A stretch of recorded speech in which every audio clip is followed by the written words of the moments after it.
बुजुर्ग माँ बाप। ये कहानी है एक ऐसे आदमी की जो एक बड़े मेडिकल स्टोर का मालिक था। पहले उसका मेडिकल स्टोर अपने ही शहर में था, लेकिन वहाँ उसकी कमाई कम होती थी।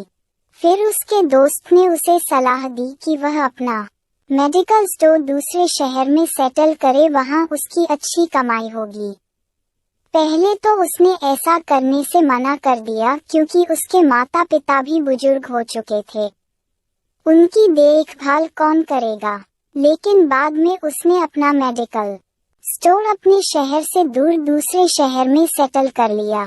मेडिकल स्टोर दूर होने के कारण वह रोज अपने घर नहीं जा पाता था। मेडिकल स्टोर काफी बड़ा था। शहर का सबसे बड़ा मेडिकल स्टोर वही बन चुका था। जो दवाई और कहीं नहीं मिलती थी वो भी उस मेडिकल स्टोर पर जरूर मिल जाया करती थी। काफी कमाई भी होने लगी। स्टोर पर हमेशा कई नौकर काम करते रहते थे। सब कुछ ठीक चल रहा था कि एक दिन सुबह का समय था और स्टोर पर काफी भीड़ थी। लोग लाइन में खड़े थे और इन्हीं लोगों में एक बुजुर्ग महिला लाइन से थोड़ा अलग होकर पास में एक पेड़ की छाया में खड़ी थी। स्टोर मालिक की नजर उस बुजुर्ग औरत पर पड़ी जिसे देखकर ऐसा लग रहा था कि वो भी कोई जरूरी दवाई लेने आई हो। थोड़ी देर में स्टोर से भीड़ खत्म हो गई, लेकिन बुजुर्ग औरत स्टोर पर नहीं आई। स्टोर मालिक उसे वहीं पर खड़ी देखकर सोचने लगा कि कोई दवाई लेने आई होगी या कोई अन्य मदद की जरूरत होगी। चलो मैं ही वहां जाकर उनकी मदद करता हूँ। और खुद वहां पर जाकर बुजुर्ग महिला से कहा, माता जी आप काफी देर से यहाँ खड़ी हो, आपको क्या चाहिए?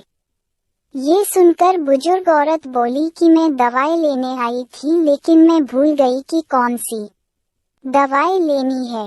फिर थोड़ी देर बाद बोली कि मुझे याद आ गई। मालिक ने कहा, जल्दी बताओ आपको कौन सी दवाई चाहिए, मैं आपको ला कर दे दूंगा। तो उन्होंने कहा कि मुझे बच्चों की याद ना आने की दवाई चाहिए।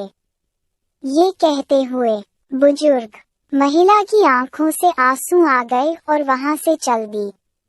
ये बात सुनकर मेडिकल स्टोर मालिक कुछ नहीं बोल पाया और उसकी आंखें भर आई और अपने माँ बाप को याद करने लगा, जिन्हें वह अपनी कमाई के चक्कर में भूल चुका था। उसे भी समझ आ गई कि माँ बाप अपनी संतान के लिए कितना तड़पते हैं और उसने फैसला किया कि मेरी कम ही कमाई क्यों न हो, अब मुझे अपना मेडिकल स्टोर अपने ही शहर में करना है, जहाँ से मैं रोज शाम को अपने माता पिता के पास जा सकूं।